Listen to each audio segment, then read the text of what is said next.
What were the books you read as a kid? Oh, I read thousands and thousands of books.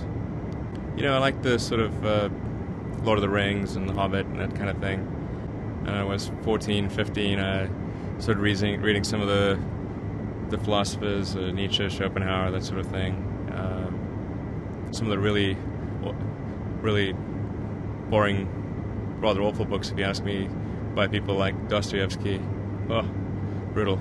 Most of the philosophers are really, they're awful. I mean, they're so depressing, and they just, some of the things they say are good ideas, and then it's interspersed with so much rubbish. But I was sort of, early teen years trying to figure out the meaning of the universe and all that, and it was very difficult to come up with anything that wasn't some piece of arbitrary claptrap. Eventually came to the conclusion that really nobody has any idea what the meaning of the universe is.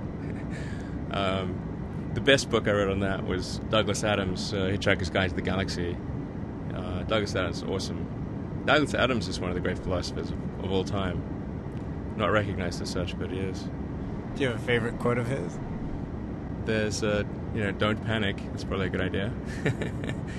Let's see. Well, I think the most interesting thing he said was it's not that the question is harder than the answer.